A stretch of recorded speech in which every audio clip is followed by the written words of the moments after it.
All right, can you guys see the screen? Hear my voice?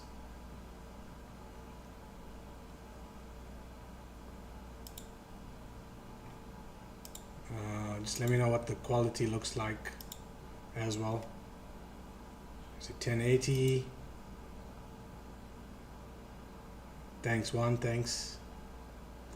Okay, so you can see the screen, you can hear my voice. What about the quality of the stream itself? 1080? Does it look clear enough? 1080. Awesome. Okay, let's give it 2 or 3 minutes and we try and get a few more guys in here. Let me try and message a couple of them.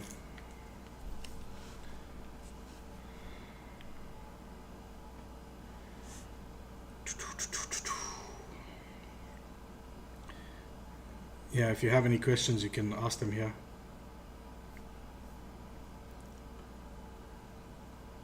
What's up, CJ? Clear enough, thanks. Thanks, Shane. If you have any questions, type them out in the chat and we'll get to them.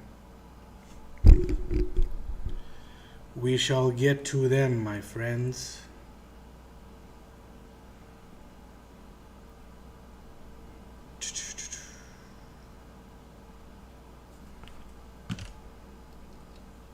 Thanks, CJ.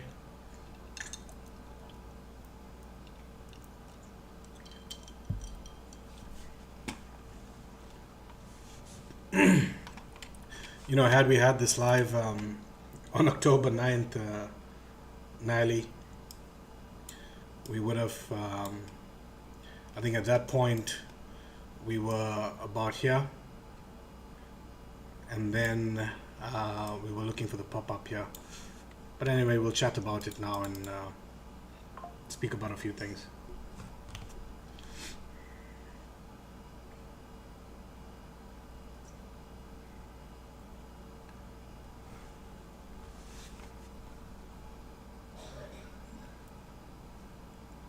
We'll retweet 1 BTC.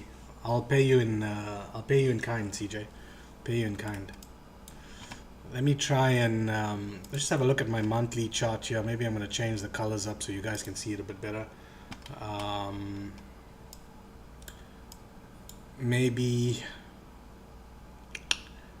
I want to delete everything and start again, right? And maybe we use Coinbase instead. No scam wicks. Alrighty.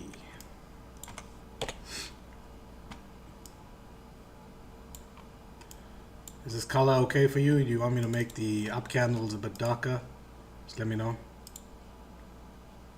Maybe too dark, too green. Yeah, that should be okay now.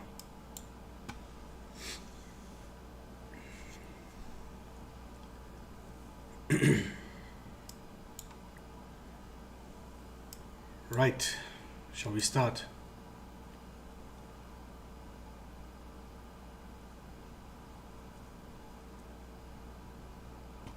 Give me a second. Saba said they're too dark. Yeah, Saba would say they're too dark, right? He would say that. That's definitely something he would say. And I don't even know whether he's kidding or not. So what I'm going to do is I'm just going to make the blacker ones less black. If that's okay with him.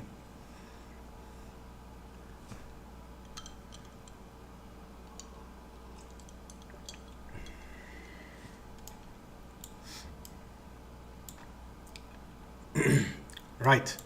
So there's a few things to talk about.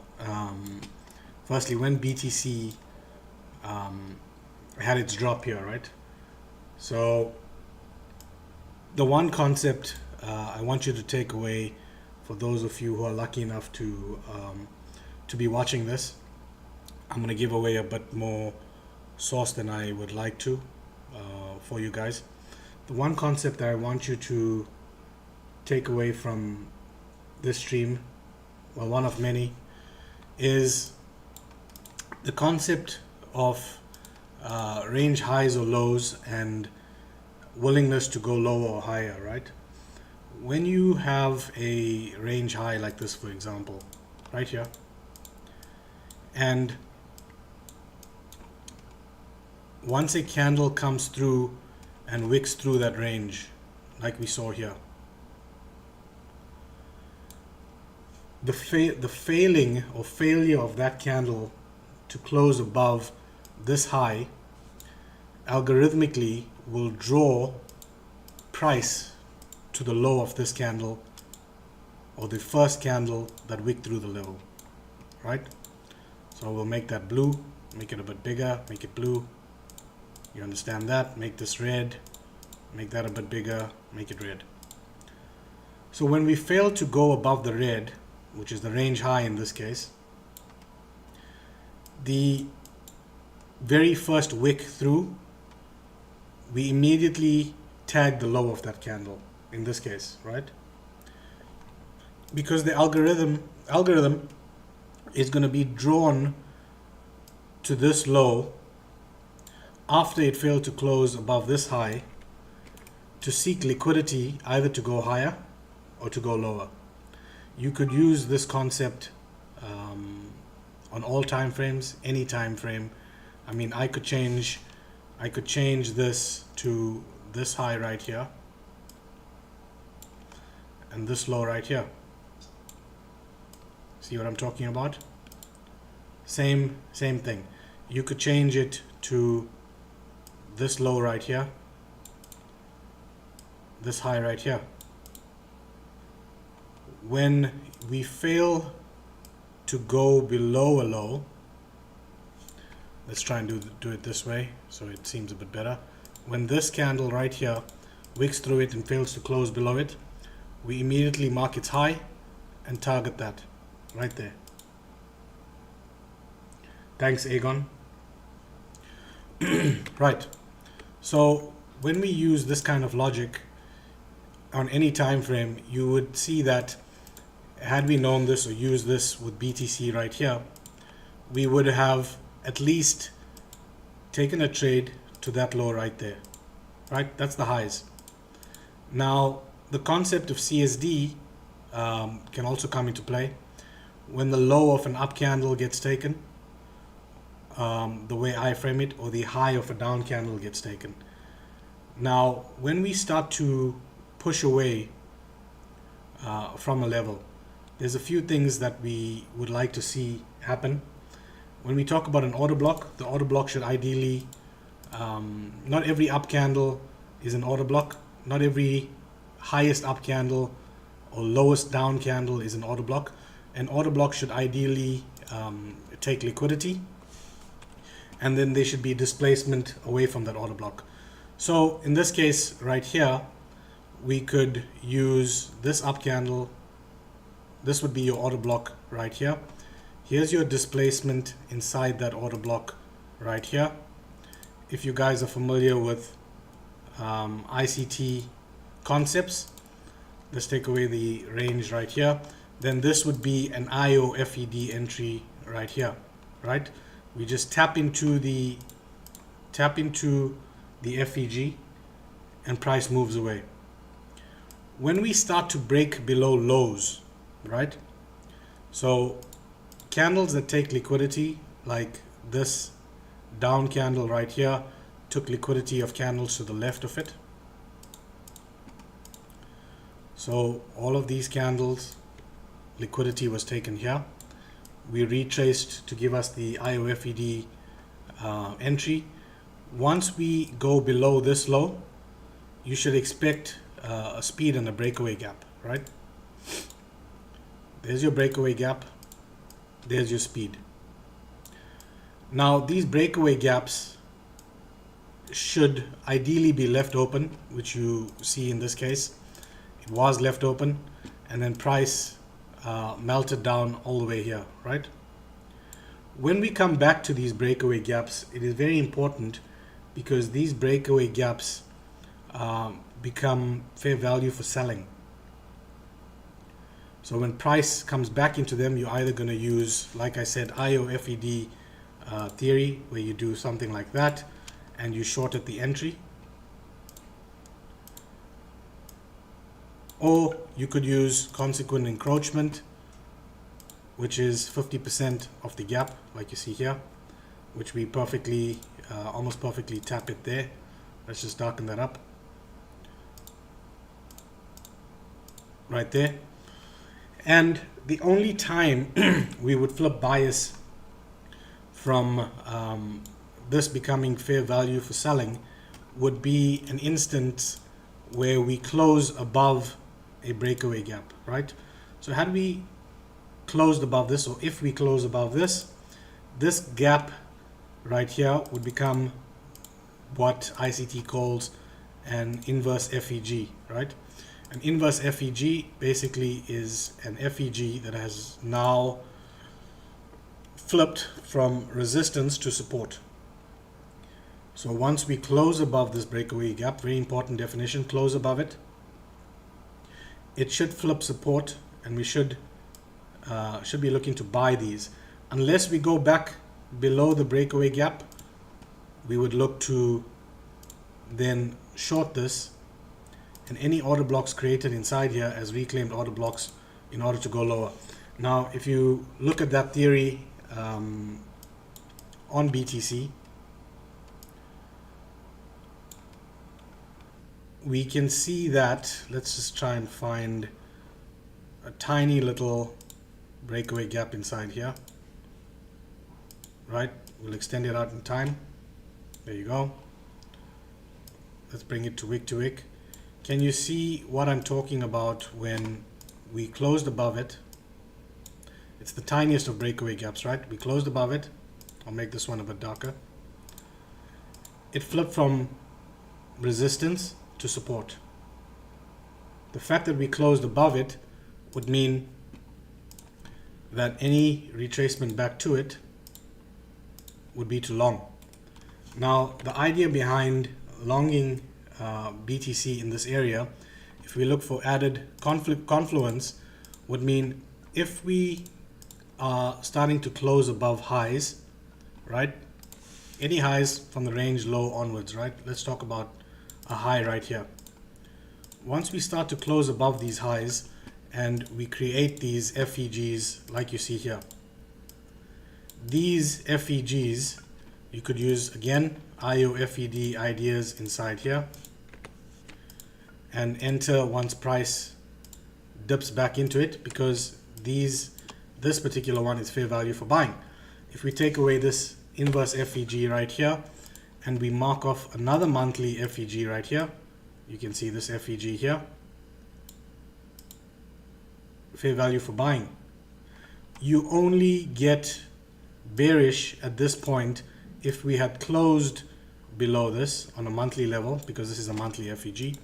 You close below this, we would then have looked to short any retracement back into that in order to take it lower, back into this FEG, or the sell side liquidity resting below it here.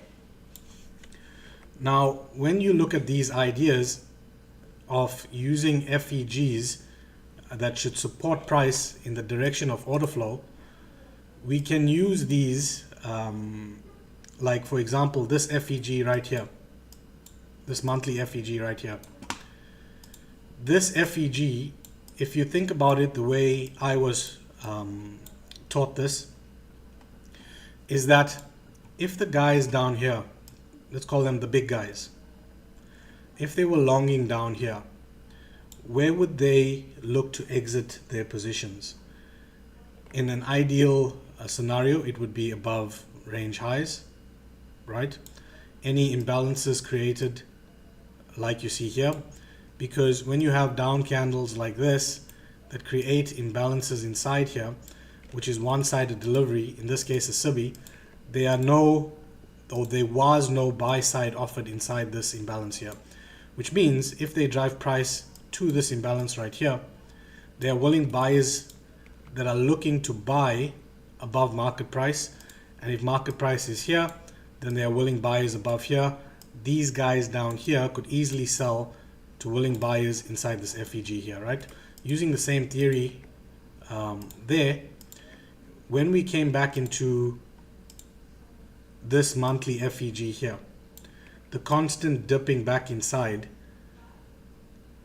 was merely accumulation of long positions, because inside this move up right here, which created this FVG inside here, it was one-sided delivery, meaning there were only buyers inside here, which also means there are people willing to sell inside this FVG because no sell side was offered.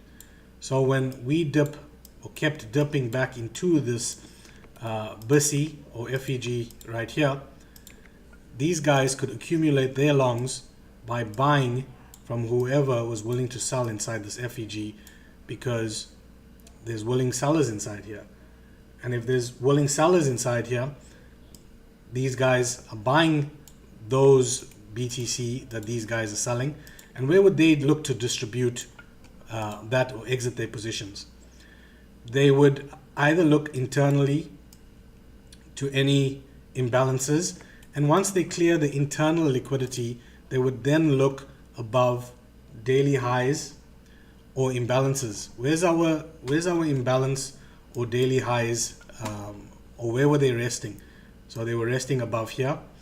But from a little standard ICT knowledge or understanding of candles, that once a candle takes liquidity, right? Let's just darken that up like that. Once these two candles have taken the liquidity of this candle from April, these house no liquidity.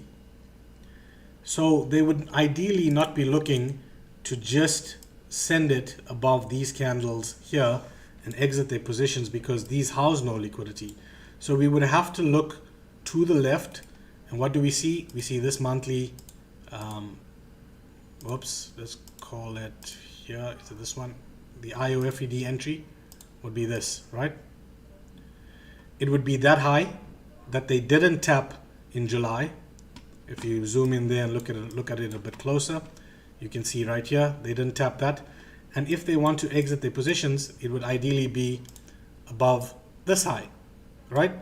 So one of the reasons why they would take it to this high. The other reason or area or point of interest would be taking it to the, if this is truly bearish, right, then the consequent encroachment or the 50% of this imbalance or breakaway gap right here should restrain or constrain price from going any higher, right? It should. When we start to close above this 50% and invalidate the consequent encroachment or the 50% equilibrium of this imbalance here, you would look for them to ideally start sending or looking to send price even higher to more imbalances. Do you have any imbalances here? Yeah, we do. Now, technically, any imbalances created within a balanced price range are not really imbalances, right? In order for something to be a balanced price range or truly balanced or efficiently traded, we would take from the highest up close candle or highest closing candles to the lowest. Here's your range, right? This is an efficiently traded range. If you look at the price action going inside here, you would see that we had, whoops, let's go back one there. We had buy side delivery, sell side, buy side, sell side. Enough for this entire area to be balanced. Now, when a range is efficiently traded, price would generally then only seek equilibrium of that range. So all we need to do is we need to put a 50% onto this range. Let's take that guy out. Let's put this guy in right here. Drag him across in time. This should give you about 50%. So if they truly want to send BTC higher, and that would be it, then they should send it to the 50% of this efficiently traded price range, and the 50% is around 48K, right? Now, if you truly understand, give me a second. If you truly understand how price is delivered, then we can understand the fact that price doesn't necessarily or shouldn't necessarily move. Does this tapping of the range, give me a second. Does the tapping of the range not count as it just happened yesterday or today? What do you mean not count as it just happened? It's counting. It's counted. We now tapped that 50% of the consequent encroachment or the range low. It doesn't mean that we can't go lower. Once we start to close above the imbalance here or fair value for selling, we would then look to send price even higher, right? Now this all came on the back of the BlackRock ETF.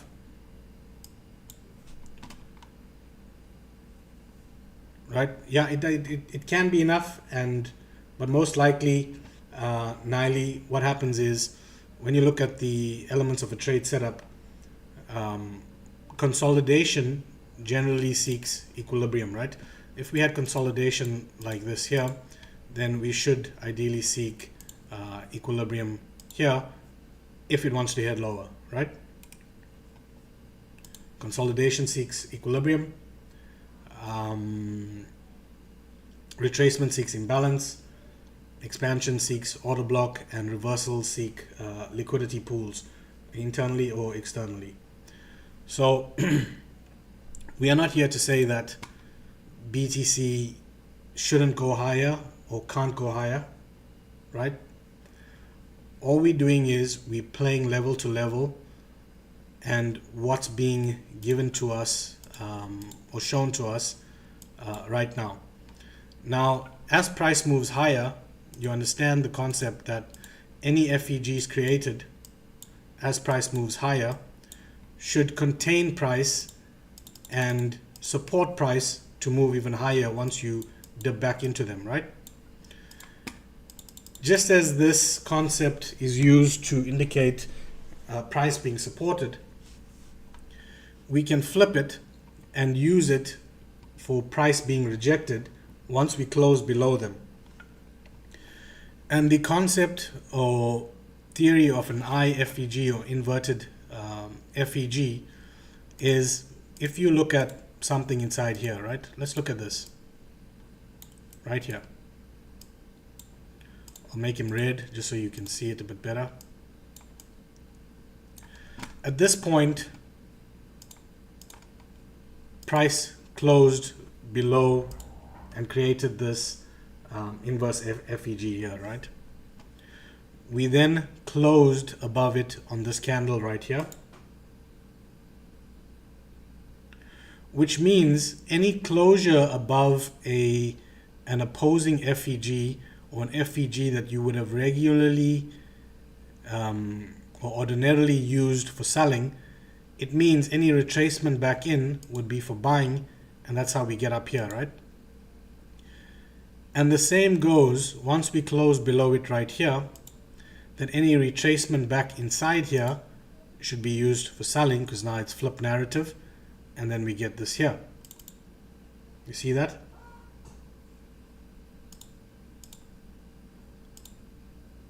Do you understand that concept? Is that something clear? Using I don't think people use FEGs or inverse FEGs enough.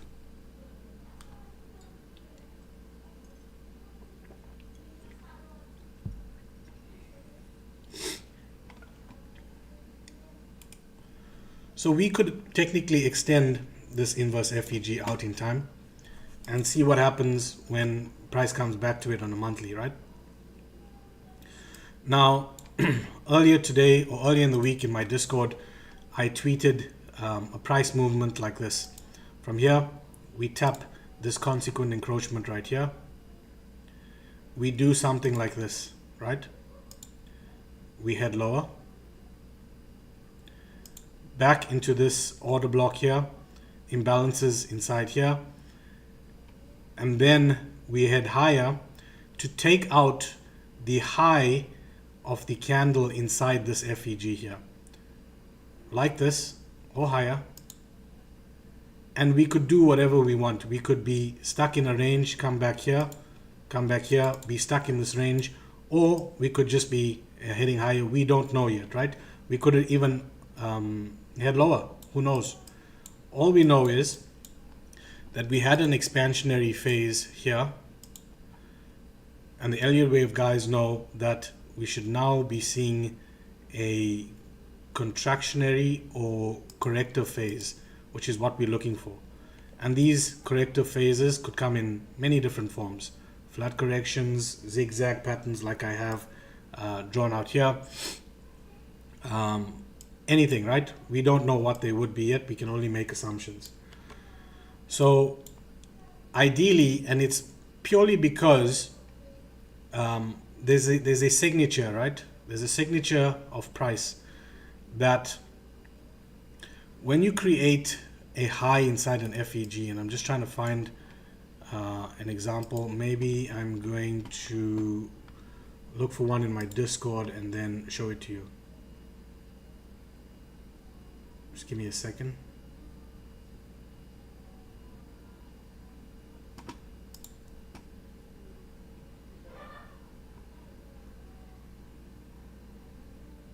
Give me 1 second, I'll find it.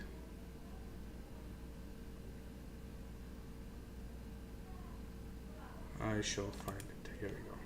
Copy image, paste it here, blow it up.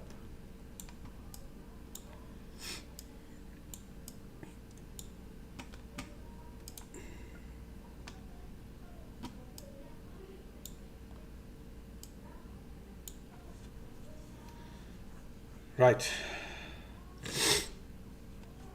So you guys see the screen now, right? Look at the FEG that was created, or breakaway gap created right here. When this candle closed, it created the FEG. The next candle dips into it, and then price moves away, right? So this created a high inside an FEG, premium liquidity. What do we do next? We come back, we take that high, we take the liquidity, still respecting the FEG, consequent encroachment, and then we sell off. You see that? This is a signature. A high inside an FEG will house liquidity to be taken later on before price moves away. So sort of preempting something like that here, if BTC wants to move away from here, because primarily we may attribute this, while it was expected that this move up here was on the back of BlackRock, right? So if that fails, and today they say that they have removed the ticker, so we had a bit of a sell-off, which means that if it wanted, it could come back and fill or rebalance anything to the downside that needs rebalancing. And what would that look like ideally? If we look to the downside, we had a range down here which we broke above, and then price expanded, right? This could be a balanced price range down here, like so. And if it wanted, it could come back. Here we go again. Here's a low inside an FEG. There's your FEG right here. Make it a bit darker. There's a low inside FEG. There's 50% of this. If BTC really wanted to rebalance, it could do that. It could. We don't know if it is, but we're saying it could. Why? Because price is always looking to rebalance and make itself efficient, right? And in order for it to do that, it needs to have an equal amount of buy side or sell side, or an equal amount of candle bodies within a certain range. Now, if we take this away and we look at the high of this down candle right here, everything above it, if you look here, to this point right here, is running on buy side delivery. There has been no sell side delivery here. For argument's sake, and I like to do this, let's say all of this didn't exist, right? For argument's sake. Let's say none of this existed and you were just looking at a chart just like this. Give me a second. Right? You're looking at a chart just like this. You have candles opening up. We go down. We go up, up, up. Between, let's say, this point right here and this point right here, buy side only. Lack of any sell side or down candle bodies, which means at some point they should want to print a monthly candle body, monthly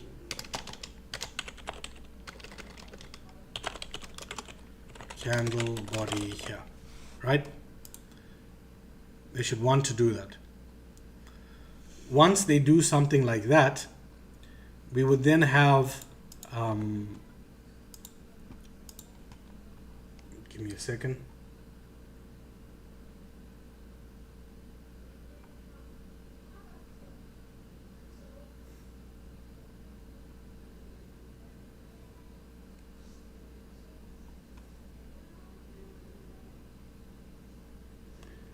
Your IFED is not IOFED, is when next candle go into FEG but only under 50% of the FEG, and continue trend you're using candle after 12 months for IFED, and that's not right. Okay, we can agree to disagree, Dogen.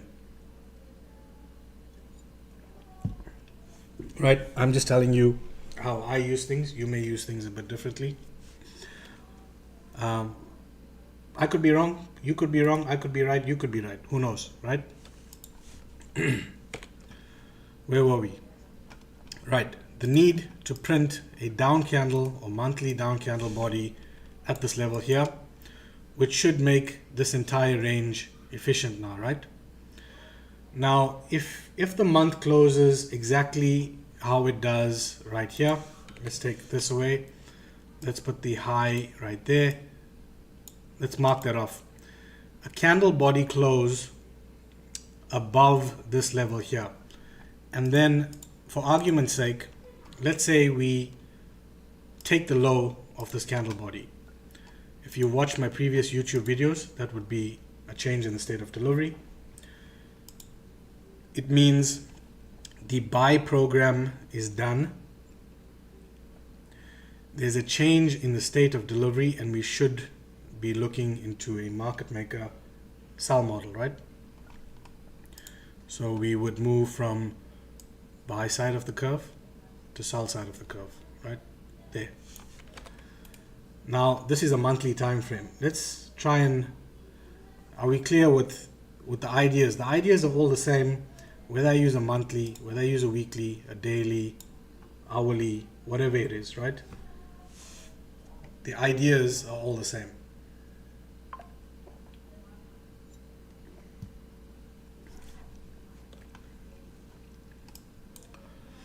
Right, let's pop down onto the weekly. Since we've covered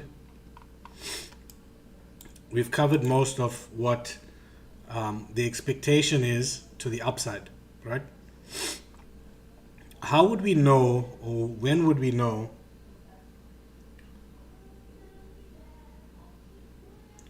Niley, I don't know what plus is. Plus, maybe I'm a boomer, I'm too old for that. You could tell me what plus means, right? Now, how would we know when price has moved from a market maker buy model to a market maker sell model? How would we know? Anyone has any ideas of how we could detect or deduce that price is now shifted structure?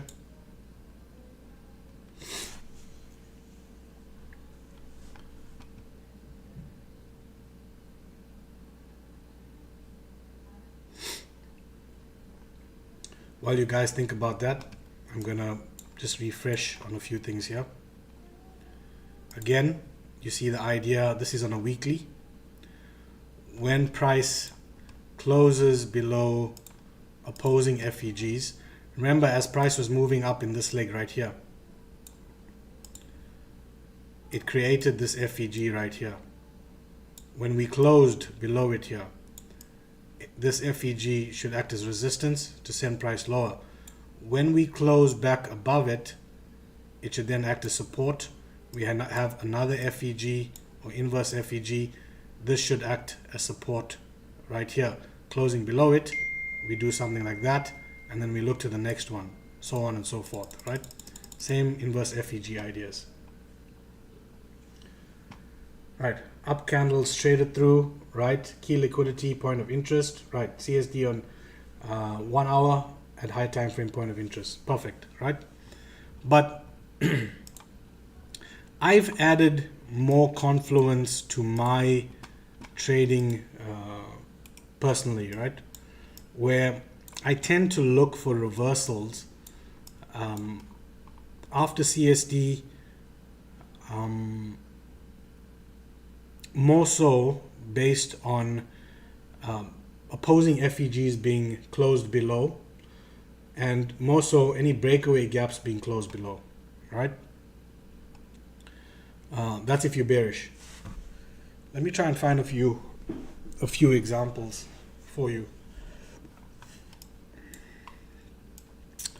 Let's try and find a few examples. Yesterday, I think in the Discord, I posted this right here. Again, if you are bullish on anything and price is looking or wanting to expand higher, then when we broke above this level right here, candle close, creating an FEG. There's your FEG. This FEG you should be buying. Buy, right? Because this FEG is going to send price higher. Once you get CSD inside here, you could buy the order block or retracement back inside the order block, right? You could use this as an order block right there. You could buy any retracements inside here with your stop below the order block. And like you saw, price just started moving up. Overnight, it just took off, right? Just took off.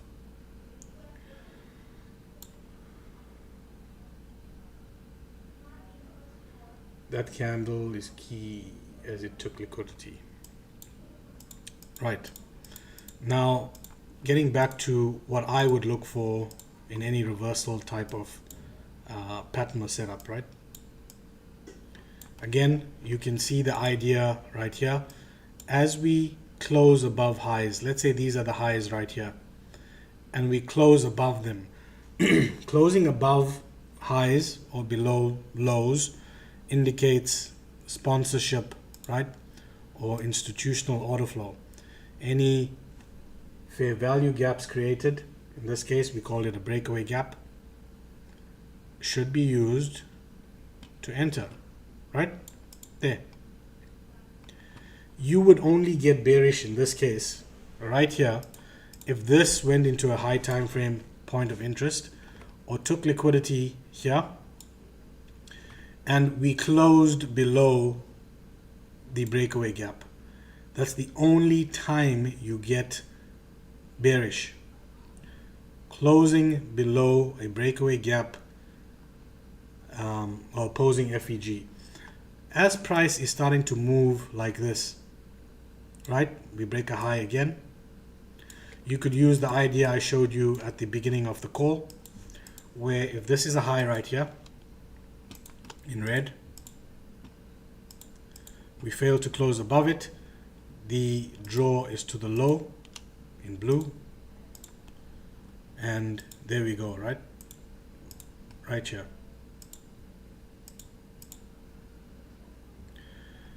Now, in order for price to reverse, you would need two things to happen. on an H1, you would want to see a breakaway gap being formed, and then you would want to see CSD and price closing above the breakaway gap. Here's your CSD coming inside here. We close below this low with this candle. We take this candle's high, CSD. You could be long inside here, or any retracement back to 50%. Now you can see that we already had retracement back to 50% of this order block before we CSD'd it. So there was no need, in my opinion, to retrace to 50%. Sometimes CSD is enough, and most of you guys who know me know that as CSD happens, that's when I'm long. Again, same thing here. There's your FEG, breakaway gap, used as support, holding price, sends price higher. You see, you get the idea? Now, if you were looking for these kind of setups on reversal, we'd be looking here, for example. As we start to close above opposing FEGs or breakaway gaps formed right here, right? We'd be looking to trade these on any CSD with the stops below the low, right? You could have waited for all of this price action to move higher here, break the high again here. This candle closes below CSD. You could buy this back to send it back up, right? Normal CSD stuff. But the ideal situation is we want to see a breakaway gap formed at the point of interest, and we want to see, let's have a look here. We want to see, so in this case right here, let's have a look. This may seem like cherry picking, but obviously this is for educational purposes right here. Now when we close below this breakaway gap or FEG right here, I'm bearish, right? We've created another FEG, a smaller one inside here, right? Any retracement back to it, I'm looking to short or fade, especially if it comes back to the OB right here, or 50%, for me particular, 50% of the CSD candle right there.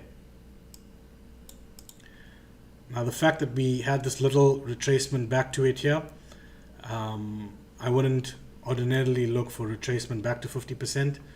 And then all you would need is CSD here.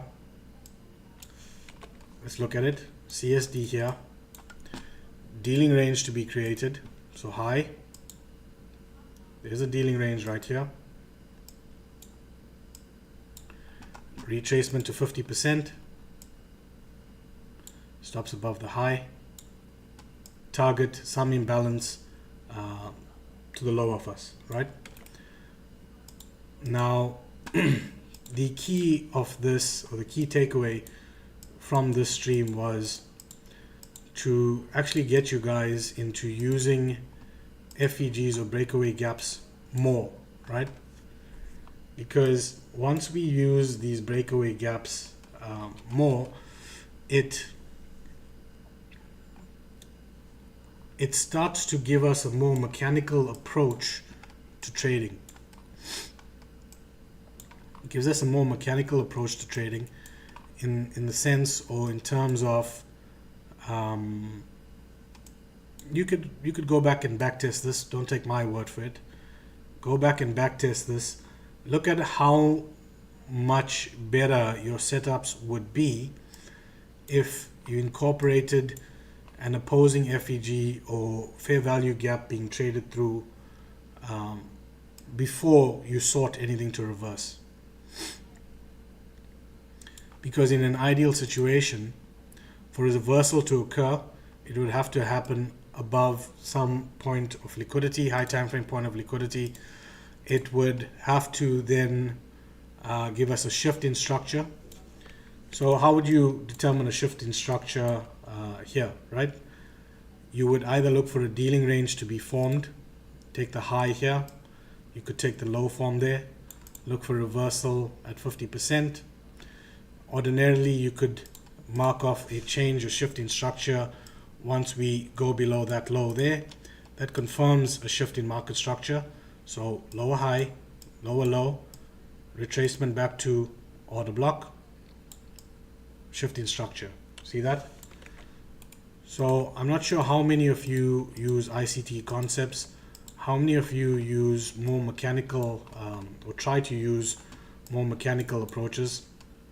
I was just explaining to someone earlier that you can't trade any ideas or concepts if you don't know what the definitions for those concepts are.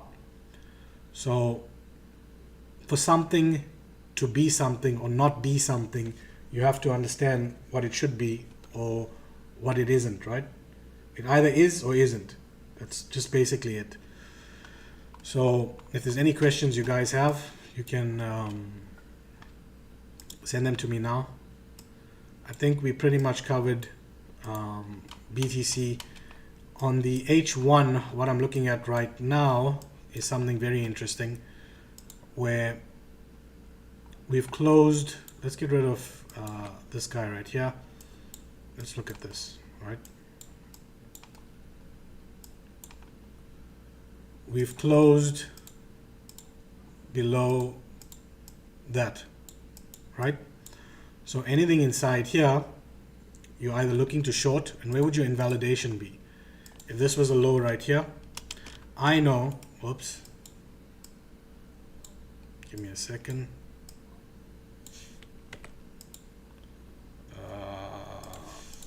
Here, that CSD or change in the state of delivery would occur right here. So if I was short, my stop would be above this candle high right here, because I know if we start to do this, it's going to do this, and then it's just going to carry on pushing up higher, right? For now, we could BlackRock ticker removed, and we get the sell-off closing below an opposing FEG, lower high, lower low, retracement to order block inside an inverse FEG or inverted FEG. Yeah, you could attempt things inside here. If this were to go, then we switch to the Dexter fibs from the high to the low, project it, and look for 2 to 2.5 standard deviations. Now, I'm not saying that this can happen or will happen, but you have to put, we can't say that this is not at a high time frame point of interest, right? Because this is at 50% of that monthly FEG, right? Trading the logic here now.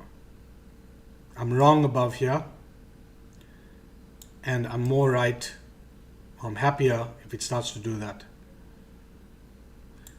There's a lot of imbalance on the way up that needs rebalancing, and on a daily, once we get below 50% of this FEG or yesterday's daily candle, that's sort of early signs that this is cooked. So 50% would put it at 31,566. Once we get below there, it's sort of telling me that, especially if we close below there, we can wick below, closing below that level there, we shouldn't expect too much upside. Right, thanks a lot, mate. No matter how good we can predict the market, the trading itself is not possible without mechanical approach. Yeah, of course.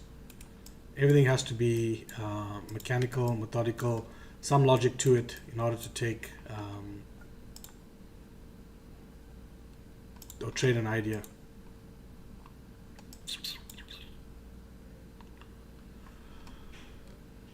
Right. Yeah. Any more questions?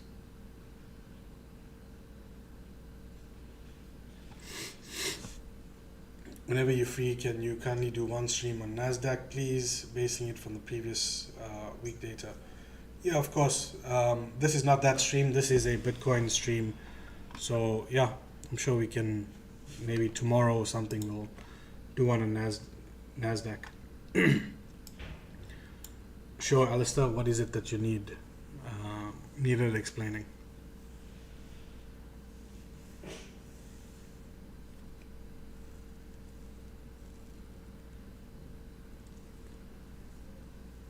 We'll all just wait for Alistair.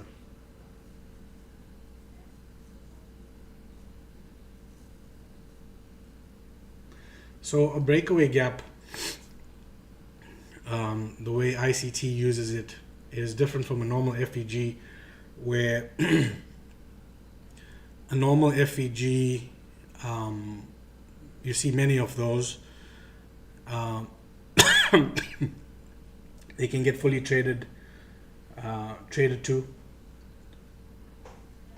They sometimes get closed below, they get invalidated. A breakaway gap is exactly what it is, where price is moving away from a level, ideally a balanced price range or efficiently traded range, and it leaves a gap behind. That gap does not have to be filled immediately like we think it should or want it to be. Right, this is on a weekly. We can look. Perfect examples are right here. Once we close below this level with speed, we leave this gap behind. That's a breakaway gap. A breakaway gap is moving below candles that have taken liquidity. This candle took liquidity of the candle next to it. The candle next to it took liquidity right here. So there's no liquidity below these candles. So once we start to move through them, there should be speed and a breakaway gap. In terms of, I don't quite use a measuring gap for measurement, right? I use other things. I use FUB projections. You could FUB order blocks. You could FUB a Judas, right? Just find any Judas swing or turtle soup, the leg that led to liquidity being taken, right? How that would look, you have price consolidating, and then we have a leg that takes liquidity like this. If that stops and starts to reverse from the high to the low, put a FUB tool over it and project it downward for 2 to 2.5 standard deviations or 4. So what that would look like is if I took, for example, this tiny leg right here and I put a FUB projection onto it like so, I could FUB for 2 to 2.5 standard deviations, gets me there. You see that? I can be done with this trade right here, come out and wait, just wait. I could then wait for the next OLR leg, a leg that's taken liquidity. Let's just remove this for a second. And this, and all of this. We could look at this zigzag right here. Here's an OLR here. There's the high, there's the low. We can FUB that leg for either 100% or 2 to 2.5 standard deviations. Right there, we FUB it. There's your target right here. 2 to 2.5 standard deviations. Now, these generally work better in the direction of order flow. You would find that if you start to use these willy-nilly against order flow, that these will fail miserably or violently, right? They would just fail. They would just fail.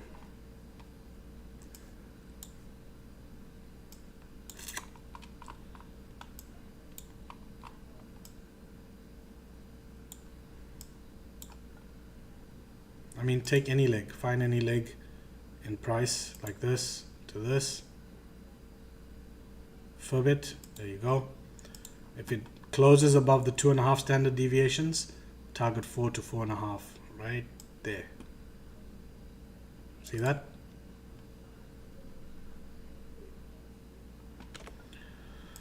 Yeah, so that's what I would use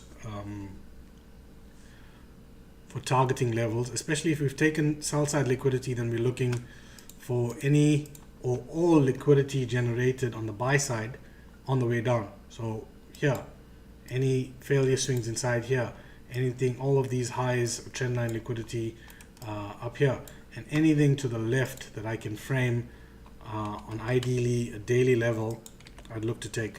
If that liquidity happens to be outside of the range, then I would be looking to the left here.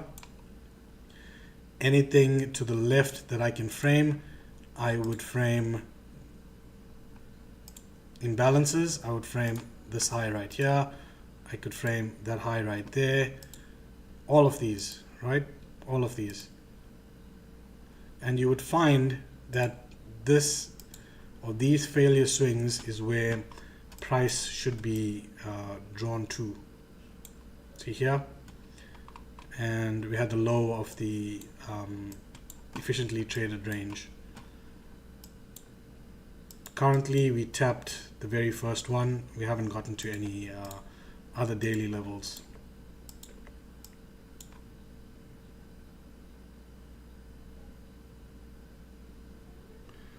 For the FTX new quick.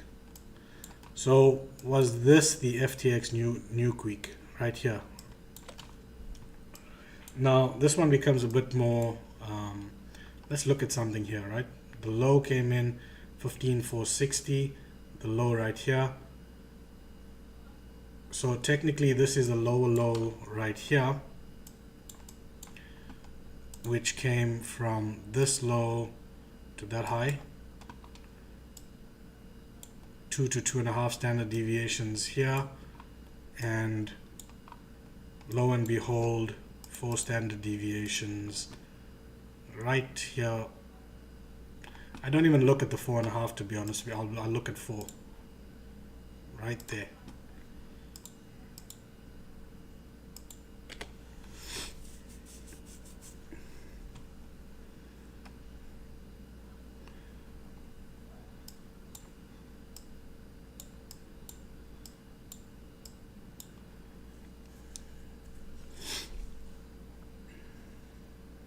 Is that what you wanted, CJ?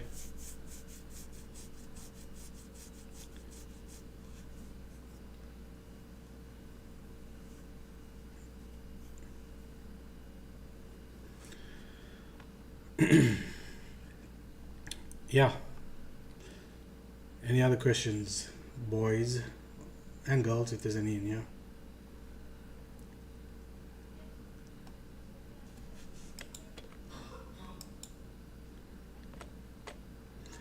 If you're trading in the direction of order flow, measuring the weekly candle that took out the 20k lows, okay? Yeah, that's interesting. I suppose you could. So we would look then from here to here.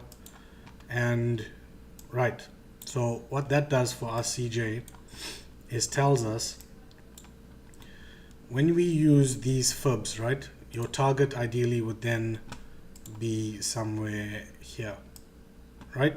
2 to 2.5 standard deviations on a weekly level. It also tells us that at the 1 to 1.5 standard deviations, there's a silver bullet entry that forms, which basically means that there is a little retracement that occurs between 1 to 1.5 standard deviations, which you could use to re-enter, perhaps like so. We dip back into this FEG on the weekly, and then off to target here like this. Yeah, very valid. Very, very valid.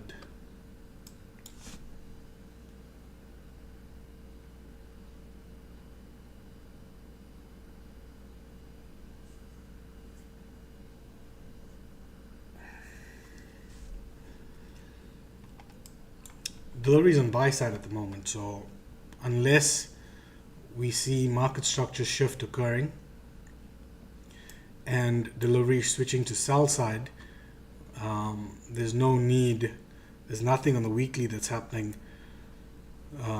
right now to tell us the price is reversing, right? It gets a bit trickier here if we close the week still above the previous high here for this year, 2023 high, and we just enter this FEG inside here. It will give us what I think would be a false CSD. It would be a false CSD because then you would look for that and then head lower, right? So that could give you a false CSD there because delivery is still on buy side.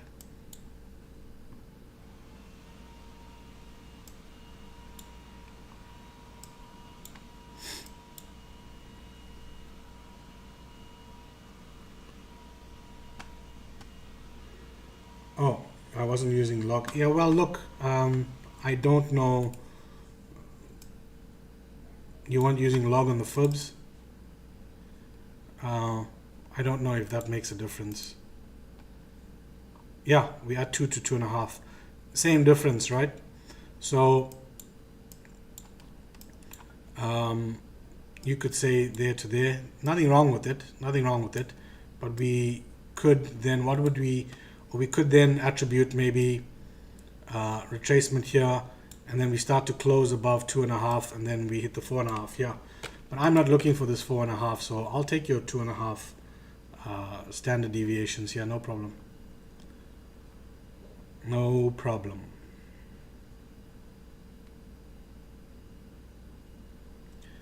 I was actually do more research into this one using log or linear for this.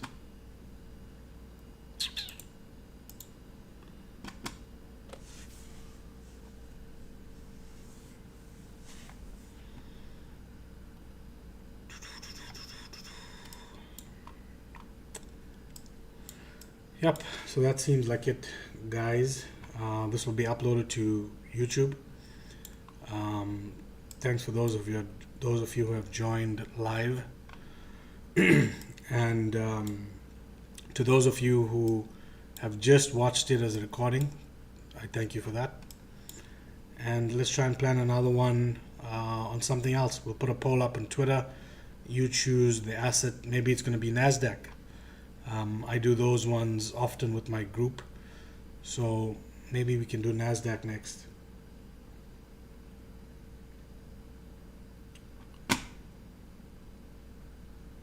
No problem. Thanks, guys. Have fun. Cheers.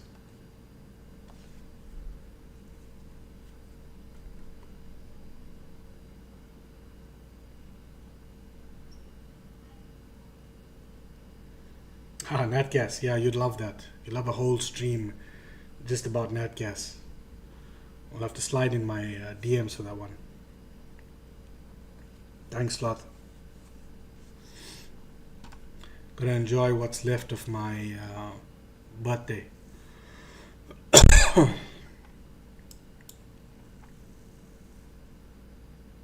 It's so weird that I have to wait for you guys to reply because the stream's slightly delayed.